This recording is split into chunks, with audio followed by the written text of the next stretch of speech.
កូនស្រីខ្ញុំប្រាប់ថាតានឹងគាត់យកប្រដាប់ភេទមកញីញុប្រដាប់ភេទកូនខ្ញុំអញ្ចឹងរហូតដល់ចេញនោមហើយយកអណ្ដាតលិតយកដៃលេងអញ្ចឹងទៅដល់ពេលហើយខ្ញុំក៏សួរកូនខ្ញុំអាបងក៏និយាយអញ្ចឹងដែរគាត់មិនខ្ញុំសួរកូនខ្ញុំអាបងថៃមិនប្រាប់ម៉ាក់ឯងធ្វើអីបើតានៅផឹកចិត្តនឹងសួរថាវេលាម៉ោងប៉ុន្មានកូនខ្ញុំថាម៉ោង7ពេលតាមកពីធ្វើការវិញដល់ពេលគាត់ធ្វើអីកូនខ្ញុំហើយគាត់ដើរមកផឹកកូនខ្ញុំថាប្រាប់ម៉ាក់ឯងមិនបើតានៅផឹកនៅចិត្តហ្នឹងប្រាប់ទៅតាវាយកូនមិនទៅដល់ពេលខ្ញុំសួរកូនខ្ញុំមីស្រីថៃមិនប្រាប់ម៉ាក់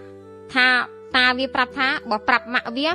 វាយអញ្ចឹងទៅអត់ឲ្យប្រាប់ទេឪពុកចុងបានធ្វើការរំលោភនៅកូនស្រីរបស់គាត់ចៅខ្លួនឯងតែម្ដងហើយអ្វីដែលឈឺចាប់បំផុតនោះបាទនៅពេលដែលប្តីប្រពន្ធរបស់គាត់ទាំងពីរនាក់បានធ្វើការប្តឹងទៅកាន់សមត្ថកិច្ចក៏ម្ដាយបង្កើតរបស់ប្តីគាត់នេះបានធ្វើការគំរាមកំហែងគាត់នៅរឿងរ៉ាវជាច្រើនអាយុទើបតែ46ឆ្នាំទេមិនបានទៅជាឪពុកចុងរបស់បងបានបងតានោះគាត់ទប់អញ្ចេញពីគុក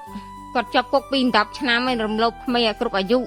ដល់ពេលហើយចេញមកពីគុកក៏បានម៉ែក្មេងខ្ញុំទៅដល់ពេលបានម៉ែក្មេងខ្ញុំបានប្រហែលជាមួយឆ្នាំអីទៅខ្ញុំក៏នាំគ្រូសាមកធ្វើការនៅកំពង់ឆ្នាំងនឹងទៅខ្ញុំធ្វើការរោងចក្រអីទៅកូនខ្ញុំក៏ខ្ញុំទុកអបផ្ញើឲ្យម៉ែខ្ញុំមានន័យថាឪពុកចុងរបស់បងដែលជាសត្វដេរឆាននឹងធ្លាប់រំលោភទៅលើក្មេងជាប់គុកពី10ឆ្នាំម្ដងរួចហើយគាត់ចេញមកទាំងបាន2ឆ្នាំទេទាំងយកម៉ែខ្ញុំទាំងគាត់ចេញមកសរុបទាំងអស់តែ2ឆ្នាំទេបានមកជួបលើកូនខ្ញុំនឹងខ្ញុំអត់សុខចិត្តរឿងម៉ែក្មេងខ្ញុំគាត់គំរាមខ្ញុំឲ្យដកពាក្យបណ្ដឹងខ្ញុំថាខ្ញុំអត់ដកទេខ្ញុំធ្វើតាមផ្លូវច្បាប់ហើយគាត់ក៏យកប៉ូលីសមកម្នាក់ពេលល្ងាចគាត់យកប៉ូលីសមកហ្នឹងពេលព្រឹកវេលាម៉ោង8ប៉ូលីសថា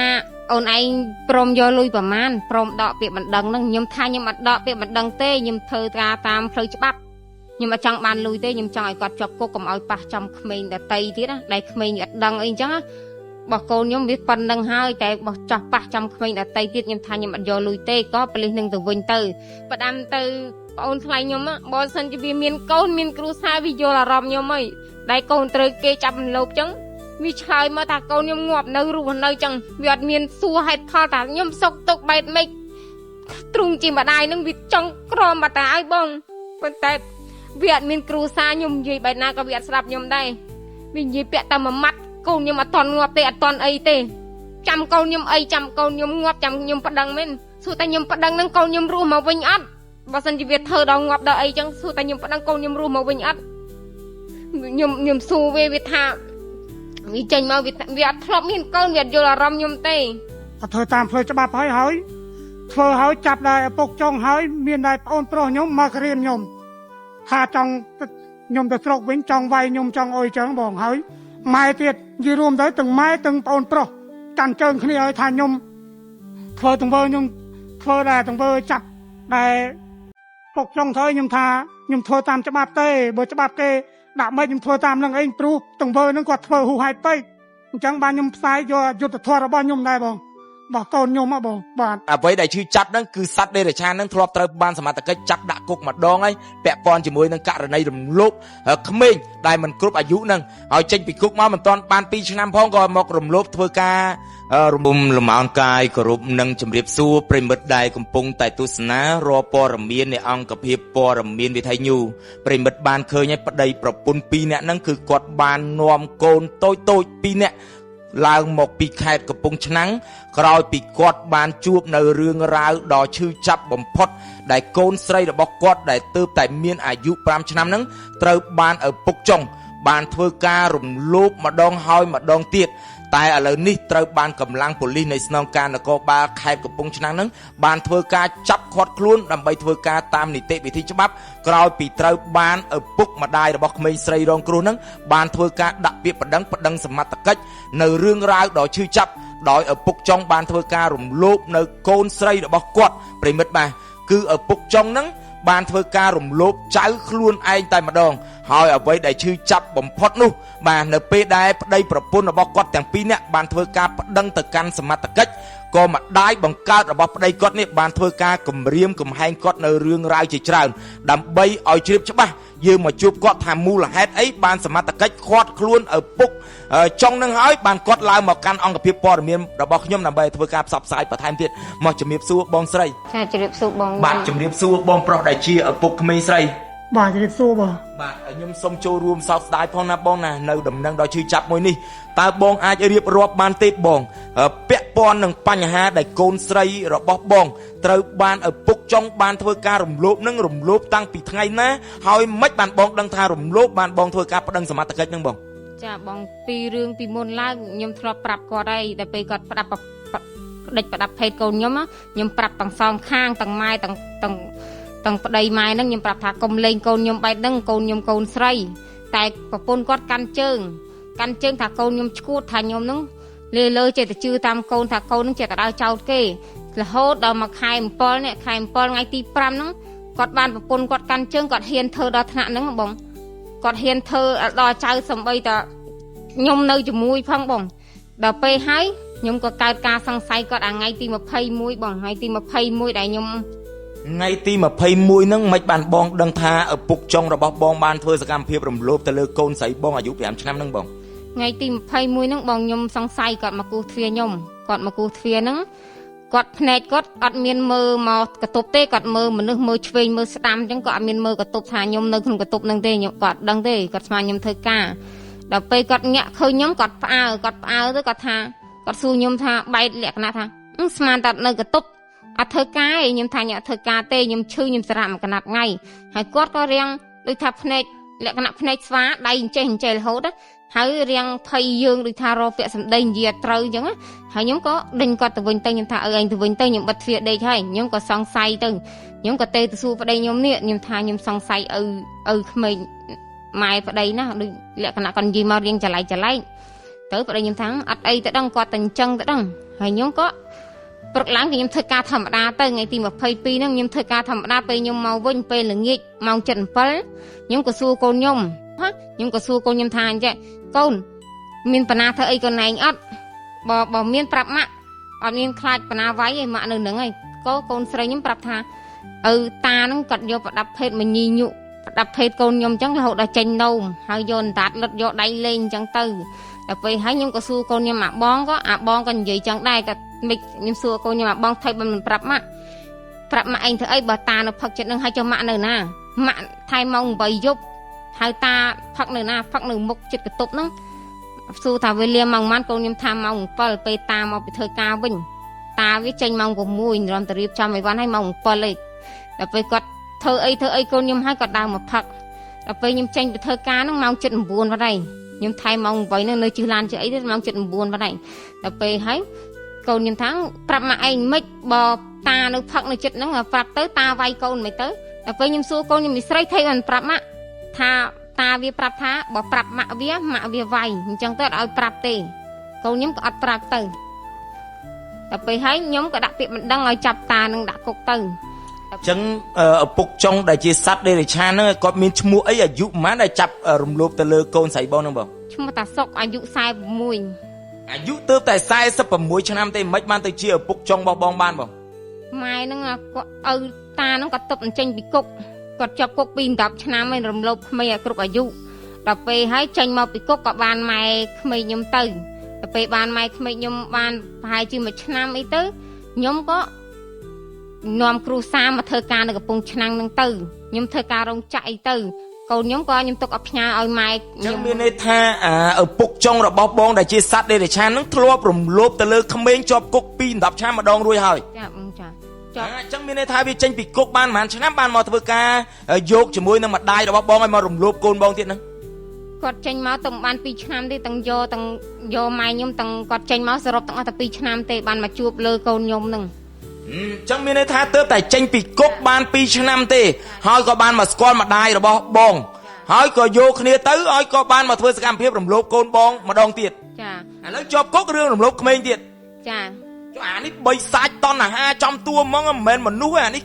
គួរតែច្បាប់មានវិធានការណាមួយជាមួយនឹងអាប្រភេទមនុស្សអញ្ចឹងចុះនៅពេលដែលបងប្តឹងសមត្ថកិច្ចហេតុអីបានជាសមត្ថកិច្ចចាត់ការទៅលើអាបុគ្គលដែលជាសត្វដេរឆានដែលជាឪពុកចុងនឹងរួចអីបងមកដល់អង្គភាពព័ត៌មានខ្ញុំនេះបងចង់ផ្សាយពីអីវិញបងខ្ញុំអត់សុខចិត្តរឿងម៉ែក្មេកខ្ញុំគាត់គំរាមខ្ញុំឲ្យដកពាក្យបណ្ដឹងខ្ញុំថាខ្ញុំអត់ដកទេខ្ញុំធ្វើតាមផ្លូវច្បាប់ហើយគាត់ក៏យកប៉ូលីសមកម្នាក់ពេលល្ងាចគាត់យកប៉ូលីសមកហ្នឹងពេលព្រឹកវេលាម៉ោង8ប៉ូលីសថា អូនឯងព្រមយកលុយប្រមាណព្រមដកពាក្យបណ្ដឹងហ្នឹងខ្ញុំថាខ្ញុំអត់ដកពាក្យបណ្ដឹងទេខ្ញុំធ្វើតាមផ្លូវច្បាប់ខ្ញុំអត់ចង់បានលុយទេខ្ញុំចង់ឲ្យគាត់ជាប់គុកកុំឲ្យប៉ះចំក្មេងដតីទៀតណាដែលក្មេងអត់ដឹងអីអញ្ចឹងបោះកូនខ្ញុំវាប៉ុណ្្នឹងហើយតែបោះចោះប៉ះចំក្មេងដតីទៀតខ្ញុំថាខ្ញុំអត់យកលុយទេក៏ប៉លិសនឹងទៅវិញទៅស្រាប់តែស្អែកឡើងក៏ម៉ែក្មេងខ្ញុំមកម្ដងមកពីអ្នកប្អូនថ្លៃខ្ញុំហ្នឹងក៏មកថាហែងព្រមដកពាក្យបណ្ដឹងអត់ខ្ញុំថាខ្ញុំអត់ដកទេបើហែងអត់ដកអញប្តឹងបកវិញខ្ញុំថាប្តឹងបកទៅឲ្យតែម៉ែអញប្តឹងបកទៅគេឲ្យតែត្រូវប្តីម៉ែអញចាប់រំលោភកូនខ្ញុំប៉ុណ្្នឹងហើយម៉ែអញនៅកាន់ជើងគាត់ទៀតហើយដល់ពេលហើយចុះឡើងគាត់ទៅចឹងថាអញប្តឹងបកហងពីបត់ធ្វើស៊ីម៉ូតូអញវិញខ្ញុំថាខ្ញុំធ្វើស៊ីម៉ូតូឯងម៉ែឯងកន្លែងណាប៉ូលីសចាប់ឪទៅគេចាប់តាំងម៉ូតូហ្នឹងខ្ញុំមិនទៅធ្វើស៊ីម៉ូតូម៉ែឯងកន្លែងណាប៉ូលីសចាប់មនុស្សគេចាប់តាំងម៉ូតូហ្នឹងឯងបងចឹងមានន័យថាម្ដាយក្មេកបងឯងហ្នឹងក៏មានឈាមជ័រជាសត្វដេរឆានដែរដែលបានព្យាយាមកាន់ជើងប្តីខ្លួនឯងបើទោះបីជាដឹងថាប្តីខ្លួនឯងហ្នឹងបានធ្វើការចាប់រំលោភមកលើចៅខ្លួនឯងក៏ដោយចាដល់ពេលហើយប្អូនថ្លៃខ្ញុំប្រាប់ប្អូនថ្លៃខ្ញុំទៀតខ្ញុំថាហើយអត់មានកាន់ជើងម៉ែទេរឿងបងប៉ុណ្ណាណីកូនបងទៅវាថាអញ្ចេះកូនហែងនឹងងាប់នៅបើសិនជាគេស្អប់កូនហែងតាំងពីដំបូងកូនហែងគេសម្លាប់យូរហើយគេមិនទុកឲ្យហែងចាប់វាដាក់គុកចឹងទេគេនិយាយចឹងខ្ញុំថាទោះខ្ញុំចាប់គាត់ដាក់គុកក៏ខ្ញុំអត់បានប្រាប់គាត់ដែរថាខ្ញុំចាប់គាត់ព្រោះអីគាត់ធ្វើរឿងនេះវាធ្ងន់ធ្ងរពេកគាត់ជន់ឆ្លៃខ្ញុំពេកអានឹងកូនខ្ញុំទៅអាយុ5ឆ្នាំគាត់ហ៊ានធ្វើដល់ថ្នាក់ហ្នឹងហើយចុះបើសិនថ្ងៃហ្នឹងខ្ញុំអត់ដឹងហើយកូនខ្ញុំទៅមុខទៅយ៉ាងណាទៀតចេះសំណាងខ្ញុំដឹងហ្នឹងវាដឹងខកទៀតវាធ្វើបានដល់ថ្នាក់ហ្នឹងអីហ្នឹងតែបើថ្ងៃណាខ្ញុំអត់ដឹងកូនខ្ញុំទៅដល់ថ្នាក់ណាទៅចឹងមានន័យថាម្ដាយក្មេករបស់បងក៏ដូចជាសាច់ថ្លៃរបស់បងហ្នឹងតើតែឪពុកចុងហ្នឹងរំលោភឲ្យសម្លាប់កូនបងបានគាត់អស់ចិត្តចាគាត់ថាកូននឹងលាប់នៅបើសិនជាគេស្អប់កូនហៃនឹងគេសម្លាប់តាំងពីយូរហើយមិនទុកដល់ថ្នាក់ឲ្យហៃនឹងចាប់គេដាក់គុកទេអារំលោភហ្នឹងមិនមែនជាទង្វើព្រៃផ្សាយទេបើទោះបីជាអាសត្វដេរឆានហ្នឹងរំលោភកូនស្រីបងដែលទើបតែអាយុ5ឆ្នាំហ្នឹងក៏ដោយក៏ក្រុមគ្រួសារខាងប្តីរបស់បងហ្នឹងថាទង្វើហ្នឹងមិនព្រៃផ្សាយដែរគាត់ថាអត់ទេគាត់ថាគេមិនធ្វើអញ្ចឹងទេគេស្រឡាញ់កូនខ្ញុំណាស់ថាស្រឡាញ់ធ្វើបែបហ្នឹងមែនថាម៉ែខ្ញុំជួយអីគ្រប់សពជួយអីខ្ញុំថាគាត់ជួយមែនគាត់ជួយមើលកូនខ្ញុំប៉ុន្តែសងខ្ញុំបែបហ្នឹងវិញមែនទៅចាប់រំលោភកូនខ្ញុំឲ្យខ្ញុំសប្បាយចិត្តជំនួសមែនចុះឥឡូវហ្នឹងបងឯងមានអីនិយាយទៅកាន់ម្ដាយក្មេកក៏ដូចជាសាច់ថ្លៃរបស់បងហ្នឹងដើម្បីឲ្យយល់ពីអារម្មណ៍ឈឺចាប់របស់បងក្នុងនាមជាម្ដាយដែលត្រូវបានសត្វដេរឆានដែលជាឪពុកចុងហ្នឹងបានធ្វើការរំលោភទៅលើចៅបង្កើតខ្លួនឯងចឹងខ្ញុំផ្ដាំទៅប្អូនថ្លៃខ្ញុំបើសិនជាវាមានកូនមានគ្រួសារវាយល់អារម្មណ៍ខ្ញុំហីដែលកូនត្រូវគេចាប់រំលោភចឹងវាឆ្លើយមកថាកូនខ្ញុំងាប់នៅរស់នៅចឹងវាអត់មានសួរហេតុផលថាខ្ញុំសុកទុកបែបម៉េចទ្រង់ជាម្ដាយនឹងវាចង់ក្រមតាឲ្យបងប៉ុន្តែវាអត់មានគ្រូសាខ្ញុំនិយាយបែបណាក៏វាអត់ស្ដាប់ខ្ញុំដែរវានិយាយពាក្យតែមួយម៉ាត់កូនខ្ញុំអត់តន់ងាប់ទេអត់តន់អីទេចាំកូនខ្ញុំអីចាំកូនខ្ញុំងាប់ចាំខ្ញុំប្តឹងមែនសួរតែខ្ញុំប្តឹងនឹងកូនខ្ញុំរស់មកវិញអត់បើសិនជាវាធ្វើដល់ងាប់ដល់អីចឹងសួរតែខ្ញុំប្តឹងកូនខ្ញុំរស់មកវិញអត់ខ្ញុំសួរវាថាវាចេញមកវាអត់ធ្លាប់មានកូនវាអត់យល់អារម្មណ៍ខ្ញុំទេចុះឥឡូវបងមានអីនិយាយទៅកាន់ម៉ែក្មេកទេដែលកំពុងតែធ្វើការរកប្តឹងបកបងវិញហ្នឹងខ្ញុំផ្ដាំទៅម៉ែក្មេកបើថាសាច់បកកើតខ្លួនឯងអត់ស្រឡាញ់ទេនៅតែស្រឡាញ់ប្តីបើសិនជាគាត់យល់ថាប្តីគាត់ល្អគ្រប់10ខ្ញុំឲ្យគាត់ប្តឹងវិញចុះបងខ្ញុំអត់ខ្លាចទេខ្ញុំត្រូវខ្ញុំឈរកន្លែងនឹងរហូតខ្ញុំនៅតតាំងគាត់រហូតបើចាំណាបងបើមានជីវិតរបស់ខ្ញុំរស់នៅលើផែនដីនេះខ្ញុំនឹងយកជីវិតទៅការពារក្តីរបស់បងណាបងណាបើសិនជាបងជួបនៅរឿងរ៉ាវនឹងពិតប្រកបមែនខ្លាចតែបងមកបង្កើតរឿងណាបើកូនរបស់បងត្រូវបានឪពុកចុងហ្នឹងដែលជាតាចុងហ្នឹងបានធ្វើការរំលោភទៅលើពួកគាត់មែនខ្ញុំនឹងការពារបងរហូតដល់ជីវិតចុងក្រោយរបស់ខ្ញុំបងចាបាទខ្ញុំជឿថាច្បាប់លោកនឹងផ្ដល់យុត្តិធម៌ឲ្យបងបើសត្វដេរឆានបែបហ្នឹងមិនគួរឲ្យមាននៅលើផែនដីនេះទេរំលោភក្មេងស្រីម្នាក់សមត្ថកិច្ចចាប់ដាក់គុក12ឆ្នាំចេញមកវិញបាន2ឆ្នាំរំលោភកូនបងទៀតដែលជាចៅបាទទោះបីមិនមែនចៅបង្កើតក៏ជាចៅចុងរបស់គាត់ដែរណាចឹងក្នុងនាមបងជាម្ដាយបងមានឯសំណុំពរសមត្ថកិច្ចគាត់ធ្វើការដាក់ទោសទៅលើឪពុកចុងបងហ្នឹងទេខ្ញុំសំណុំពរឲ្យលោកអ៊ំប៉ូលីសណាសំណុំពរដាក់គុកគាត់មួយជីវិតចឹងតោះកុំឲ្យគាត់ចេញមកធ្វើបាបក្មេងដតីដែលគាត់អត់ដឹងខ្យល់អីទៀត ប៉ះក្មេងម៉ាន់នេះអីពីរអ្នកទាំងកូនខ្ញុំទៀតអានេះកូនខ្ញុំអត់តាន់ធ្ងន់ទេបើធ្ងន់ទៅយ៉ាងម៉េចខ្ញុំទៅពេលទៅដោះស្រាយយ៉ាងណាក៏គេថាកូនខ្ញុំអត់តាន់ងាប់អត់តាន់អីគេចាំកូនខ្ញុំងាប់ចាំឲ្យខ្ញុំប្តឹងអានឹងខាងអានឹងសម្ដីពីខាងប្អូនថ្លៃរបស់ខ្ញុំដែលគេនិយាយថាកូនឯងកាត់អីនៅមានដាច់លហែកមានដាច់អីនៅខ្ញុំសួរវាថាតើតាឯងមានកូនមិនយល់អារម្មណ៍ជាម្ដាយថាវាឈឺប៉ុណ្ណាវាឈឺលែងនិយាយបាត់ទៅហើយគាត់តែខ្ញុំលឺភ្លាមខ្ញុំស្ទុះស្ទាយកកូនខ្ញុំទៅពេទ្យណាប៉ុន្តែគេអត់ទទួលមើលទេគេខ្លាចប៉ះពាល់កន្លែងគេចេះចុះខ្ញុំក៏ទៅពេទ្យមួយទៀតគេក៏ថាកូនខ្ញុំអត់អីទេគេបានមើលណាទេគេថាឲ្យខ្ញុំនឹងឈប់ពីធ្វើការទៅផ្ទះមើលកូនហ្នឹងទៅរឿងហ្នឹងមិនបាច់ប្តឹងមិនបាច់អីទេ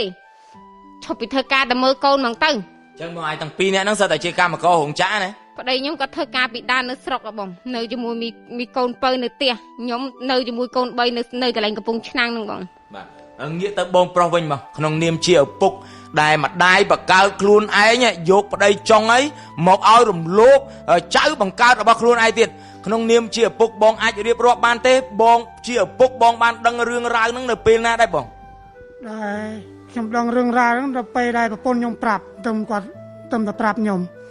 ហើយគាត់ទៅប្រាប់ខ្ញុំហើយខ្ញុំដឹងហើយបានគាត់ចង់អុយចឹងបងហើយម៉ែទៀតនិយាយរួមទៅទាំងម៉ែទាំងប្អូនប្រុសកាន់ជើងគ្នាឲ្យថាខ្ញុំធ្វើទាំងវើខ្ញុំធ្វើដែរទាំងវើចាប់ដែលពុកចង់ធ្វើខ្ញុំថាខ្ញុំធ្វើតាមច្បាប់ទេបើច្បាប់គេដាក់មិនខ្ញុំធ្វើតាមនឹងអីព្រោះទាំងវើហ្នឹងគាត់ធ្វើហួសហេតុពេកអញ្ចឹងបានខ្ញុំផ្សាយយកយុទ្ធធម៌របស់ខ្ញុំដែរបងរបស់កូនខ្ញុំហ៎បងបាទឈឺចាប់ខ្លាំងទេបងក្នុងនាមជាឪពុកនៅពេលដែលដឹងថាតាចង់នេះបានរំលោភទៅលើកូនស្រីបងដែលទើបតែអាយុ5ឆ្នាំហ្នឹងបងបាទបងឈឺចាប់បងព្រោះខ្លោចចិត្តមែនព្រោះកូនយើងបខំចាំពីតូចដល់ធំបងរំទៅដល់ប៉ុណ្្នឹងហើយពងពាក់គាត់ធ្វើទាំងវើអញ្ចឹងវាអត់សមបងអញ្ចឹងតាមបងឯងជាឪពុកបានដឹងសួរទៅលើកូនហ្នឹងតាហ្នឹងបានធ្វើការធ្វើសកម្មភាពហ្នឹងរំលោភបានលើកអីបង2 ដងបង2 ដងនៅថ្ងៃណាខែណាដែរបងថ្ងៃទីដែលទី21ខែ7ហ្នឹងបងបាទព្រោះដែលយើងទំដឹងហ្នឹងទំបាន10ថ្ងៃទេបងអូអញ្ចឹងថ្មីហ្នឹងដែរទេបងថ្មីហ្នឹងយើងទំដឹងដែរក្រោយហ្នឹងដែរទេបើពីមុនយើងអត់ទាន់ដឹងទៅមកស៊ូកូនព្រោះថ្ងៃហ្នឹងដែលប្រពន្ធគាត់នៅបន្ទប់បងថ្ងៃទី21ហ្នឹងកូននិយាយថាមិនខ្លះបងបាទកូននិយាយថាដែលតាហ្នឹងបាន3វាទៅគៀនបន្ទប់ទៅបានយកអុយទៅនេះវាអញ្ចឹងបងអញ្ចឹងទៅបានស៊ូកូនតាមហ្នឹងបងអញ្ចឹងនៅពេលដែលបងបានប្តឹងតាចុងហ្នឹងដែលបានធ្វើការរំលោភទៅលើកូនស្រីបងដែលទើបតែមានអាយុ5ឆ្នាំហ្នឹងរួចម្ដាយបកកើតរបស់បងក៏ដូចជាបងបកកើតប្អូនបកកើតហ្នឹងបានធ្វើការគម្រាមនិងធ្វើការវាយប្រហារផ្លូវចិត្តបងថែមទៀតមានន័យថាដាក់ពាក្យប្តឹងបងនិងធ្វើការជេរប្រមាថនិងរកប្រើប្រាស់ហិង្សាលើបងទៀតមូលហេតុអីដែរបងដែលមូលហេតុដែលខឹងនឹងខ្ញុំដែលចាប់ប្តីគាត់បងហើយទាំងប្តីគាត់ធ្វើខុសខ្ញុំមិនចាប់បងខ្ញុំធ្វើតាមច្បាប់ម្ដាយបកកើតមួយថ្ងៃគម្រាមមួយថ្ងៃយ៉ាងម៉េចខ្លះតែរៀមថាបើមិនលែងប្តីគាត់ទេគាត់ចាប់ខ្ញុំចូលគុកចឹងបងហើយគាត់ដែលបុកលុយគេណាណីបងហើយគាត់ឲ្យប៉ូលីសមកស៊ូខ្ញុំ2 3នាក់ទៀតខ្ញុំថាខ្ញុំអត់ព្រមទេខ្ញុំធ្វើតាមច្បាប់ខ្ញុំយកយុទ្ធធម៌កូនខ្ញុំបងពេលគេរៀមមកអស់ចិត្តហើយហៅប្អូនខ្ញុំឲ្យស៊ូខ្ញុំទៀតស៊ូថាបើខ្ញុំទៅស្រុកហ្នឹងរកវាយខ្ញុំរកអីចឹងបងឲ្យតែឃើញខ្ញុំចូលស្រុកខ្ញុំថាខ្ញុំអត់ធ្វើខុសទេធ្វើមិនដែរគាត់ធ្វើខុសហើយខ្ញុំធ្វើតាមផ្លូវច្បាប់ខ្ញុំថាមិនបានពួកម្ដាយបងឯងក៏ដូចជាសាច់ក្រុមគ្រួសារបងឯងហ្នឹងមិនក៏មានឈាមជ័រជាដេរឆានយ៉ាងហ្នឹងគេរំលោភចៅមួយទាំងមូលគេរំលោភក្មួយស្រីមួយទាំងមូលទីបំផុតទៅកាន់ជើងឪពុកចុងហ្នឹងហើយមកគម្រាមកំហែងឪពុកម្ដាយហ្នឹងដើម្បីឲ្យដកពាក្យប្តឹងវិញចឹងបងខ្ញុំអត់ដឹងដែរបងនឹងគាត់គិតមិនដែរបងឥឡូវបងឯងមានអីនិយាយទៅកាន់គាត់ទេតាមរយៈសារព័ត៌មានរបស់ខ្ញុំដែលកំពុងតែផ្សាយហ្នឹងបងបាទខ្ញុំមានដែររឿងនិយាយថាខ្លោចចិត្តក្នុងចិត្តចឹងបងថាកុំឲ្យគាត់ធ្វើទាំងវើអញ្ចឹងគាត់ឲ្យមើលដឹងខុសដឹងត្រូវផងថាបណ្ណាត្រូវខុសបណ្ណាត្រូវអញ្ចឹងបងឲ្យគាត់ដែរមើលផងព្រោះខ្ញុំនេះធ្វើដើម្បីកូនទេហើយខ្ញុំយកយុទ្ធធម៌ដើម្បីឲ្យកូនខ្ញុំត្រូវអញ្ចឹងបងបើប្តីគាត់ធ្វើខុសខ្ញុំមិនធ្វើតាមច្បាប់បាទតាំងពីអ្នកប្តីប្រពន្ធឥឡូវបងឯងមានអីនិយាយទៅកាន់ម្ដាយមកនិយាយទាំងពីរអ្នកជុំគ្នាមកទៅកាន់ម្ដាយក៏ដូចជាសាច់ថ្លៃមកខ្ញុំនិយាយកាន់ទៅផ្ដាំម្ដាយខ្ញុំបើថាមិនបានស្រឡាញ់កូនបកើតមិនបានមើលថែកូនបកើតទេក៏ស្រឡាញ់ចៅថាទៅមិនមែនឃើញប្តីខ្លួនឯងខុសចឹងហើយមកកាន់ជើងប្តីចឹងទេបើយើងមិនបានបីបាច់ថែរក្សាកូនយើងពីទូចទេយើងស្រឡាញ់ចៅខ្លះទៅយើងកុំស្រឡាញ់ប្តីពេកទាំងដែលចៅនឹងសាច់ឈាមខ្លួនឯងទៀតមិនមែនសាច់ឈាមដតីទេ ចៅនិយាយអីមិនចេះជឿទេជឿតែប្តីគាត់ទាំងស្រុងហើយគាត់ជេរស្ដីខ្ញុំយ៉ាងម៉េចខ្ញុំក៏ដែរប្រកាន់ក៏ដែរប៉ុន្តែនេះកូនខ្ញុំគាត់ធ្វើទង្វើបែបហ្នឹងខ្ញុំធ្វើតាមផ្លូវច្បាប់ថាខ្ញុំខុសទៀតថាខ្ញុំនឹងធ្វើអញ្ចឹងអត់ត្រូវធ្វើមិនត្រូវយ៉ាងម៉េចបើគេចាប់លោកកូនខ្ញុំឲ្យខ្ញុំមិនអង្គុយមើលគេចាប់លោកកូនខ្ញុំតទៅមុខទៀតមែនសួរថារឿងហ្នឹងបើសិនជាខ្ញុំមិនដឹងអានេះខ្ញុំដឹងហ្នឹងប៉ុណ្ណឹងចុះបើខ្ញុំមិនដឹងប៉ុណ្ណាទៀតទៅហើយថ្ងៃទី21ហ្នឹងខ្ញុំប្រាប់បងឯងចុះបើពេលល្ងាចហ្នឹងខ្ញុំអត់នៅផ្ទះកូនខ្ញុំត្រូវចាប់តាំងពីថ្ងៃហ្នឹងបងព្រោះអីថ្ងៃហ្នឹងគាត់ដូចមនុស្សឃ្លានខ្លាំងហ្មងឃ្លានដូចថាតន់លហាខ្លាំងហ្មងគាត់ដូចចេះដូចស្អីដូចមនុស្ស3ឆ្នាំអញ្ចឹងបងបើថាថ្ងៃហ្នឹងខ្ញុំមិននៅផ្ទះកូនខ្ញុំចាប់តាំងពីថ្ងៃហ្នឹងប្រហែលតែខ្ញុំស្វែងនេះថាបើបងឯងនៅផ្ទះគាត់រំលោភអុយសម្រាប់កូនថ្ងៃហ្មងចាប្រហែលជាថ្ងៃហ្នឹងបើឲ្យគាត់មនុស្សដូច3ឆ្នាំទៅហើយហ្នឹងថ្ងៃទី21ហ្នឹងដូចលក្ខណៈភ្នែកដូចស្វាដៃនៅអត់ឈាមចាប់ខោចាប់អីអរគុណបងប្អូនសម្រាប់ការទស្សនានិងការតាមដានជុំវិញករណីសត្វដេរឆានដែលជាតាចុងនេះបាទដែលត្រូវជាឪពុកចុងរបស់បងស្រីទាំងពីរនាក់ហើយកូនស្រីរបស់គាត់នឹងត្រូវបានឪពុកចុងនឹងបានធ្វើការរំលោភបាទបានសម្រេចហើយក៏គាត់បានធ្វើការដាក់ពាក្យបណ្ដឹងអ្វីដែលឈឺចាប់នឹងគឺសត្វដេរឆាននឹងធ្លាប់ត្រូវបានសមត្ថកិច្ចចាប់ដាក់គុកម្ដងហើយពាក់ព័ន្ធជាមួយនឹងករណីរំលោភក្មេងដែលមិនគ្រប់អាយុនឹងហើយចេញពីគុកមកមិនទាន់បាន2ឆ្នាំផងក៏មករំលោភធ្វើការរំលោភទៅលើកូនស្រីរបស់គាត់ទាំងពីរនាក់ទៀតផងដែរអរគុណបងប្អូនសម្រាប់ការទស្សនាមានចំណុចណាខុសឆ្គងសូមបងប្អូនមេត្តាខន្តីអភ័យទោសឲ្យខ្ញុំទាំងអស់គ្នាផងនេះគ្រាន់តែជាព័ត៌មានបឋមដែលយើងទទួលបានពីមួយចំហៀងរបស់ប្តីប្រពន្ធគាត់ដែលរៀបរាប់យ៉ាងណាមិញយើងទុកការងារនេះដើម្បីរងចាំសមត្ថកិច្ចក្នុងការបំភ្លឺក៏ដូចជារងចាំការបំភ្លឺពីភាគីដែលជាម្ដាយក្មេកក៏ដូចជាក្រុមគ្រួសារដែលត្រូវជាម្ដាយបង្កើតក៏ដូចជាបងប្អូនបង្កើតរបស់ប្តីរបស់ប្អូនស្រីដែលគាត់បានមកតាំងពីអ្នកប្តីប្រពន្ធនេះផងដែរអរគុណដូចខ្ញុំបញ្ជាក់អញ្ចឹងនេះគ្រាន់តែជាព័ត៌មានដែលយើងទទួលបានពីមួយចំហៀងយ៉ាងណាមិញបើសិនជាព័ត៌មាននេះបាទភាគីខាងក្រុមគ្រួសាររបស់ឪពុកចុងនឹងគាត់ចង់មកធ្វើការបំភ្លឺខ្ញុំនឹងធ្វើការបំភ្លឺជូនអរគុណមានចំណុចណាខុសឆ្គងសូមបងប្អូនមេត្តាខន្តីអភ័យទោសឲ្យខ្ញុំទាំងអស់គ្នាផង